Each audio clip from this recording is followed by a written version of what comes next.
Hi, and I am back from my personal crisis. The hair is not part of the personal crisis. What had happened was 2 months ago, I bleached the shit out of it, basically killed my hair, and I got my friend, who is part of my bubble, who is also a hairdresser, to cut it all off. So here it is, my new hair. I like it. I don't give a fuck if anybody else likes it. I like it. And that's all that matters, because I like it. Did I say I like it enough? I don't know. Maybe I'll have a crisis about this too.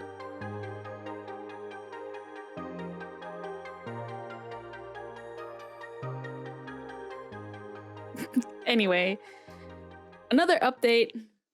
Um, I am now 25. My birthday was last week, and that was all part of the personal crisis. So, a couple weeks ago, by the way, if anybody doesn't care about my life, I will post a timestamp where you can fast forward through all my life's bullshit. So, last week, my birthday, right? I'm turning 25, or I did turn 25, and that's kind of a milestone for some people. And also, my mom's birthday is next week, and she is turning 50, so two big milestones. And this is where the problem lies. So, 2 weeks ago, I told my parents that I'm not coming home until they are no longer homophobic. They know I'm gay. It's just that every time I'm home, we don't talk about it. We kind of just dance around it. There's not really much for me to say because everything in my life has to do with being queer. So I have nothing to say when I'm home, and I kind of hate pretending that there's nothing going on in my life because there are a lot of things that I want to share with my parents, a lot of things in my life, in my future. What if I magically somehow find a partner? I won't be able to bring them home, and that really upset me because, I think I've said this before in an episode that I really want to, the way that my sisters bring their husbands home. I think it would be cool, for me to do that too and share that experience with my family. So I said, I'm not coming home until you guys are no longer homophobic. And we had a big argument on the phone last weekend. And yeah, so I was completely prepared to not see my parents for however long it took them to eradicate the homophobia from their systems, which completely upset them.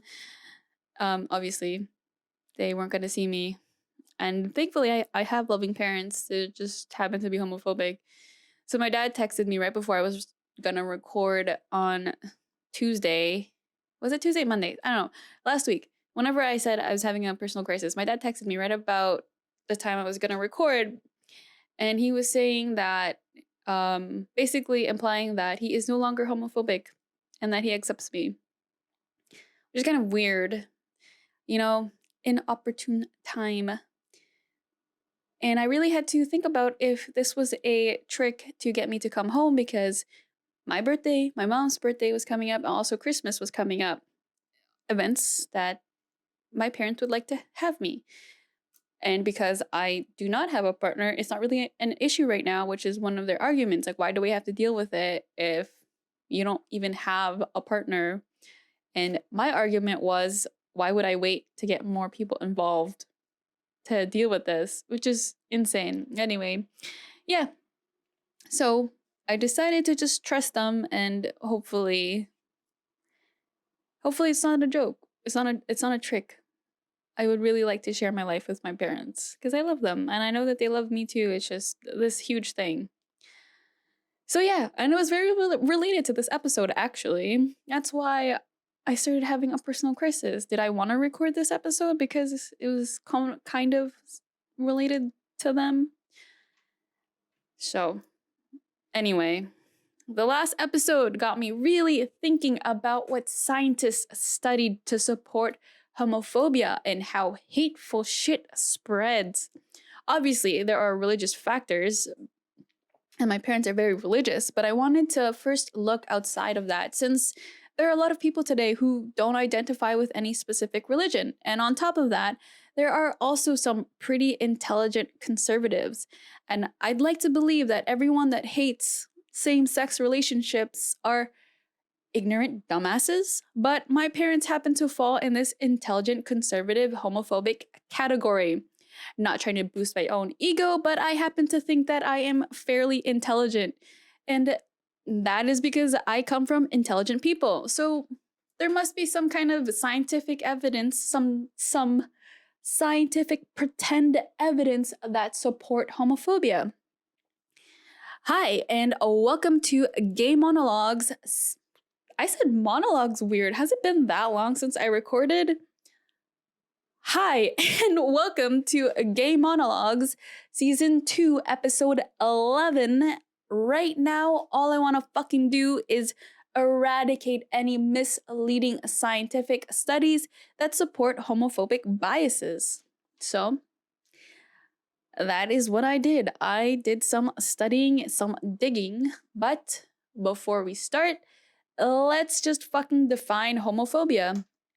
It is the irrational hatred, intolerance, and fear of queer people, and it is in the form of discrimination.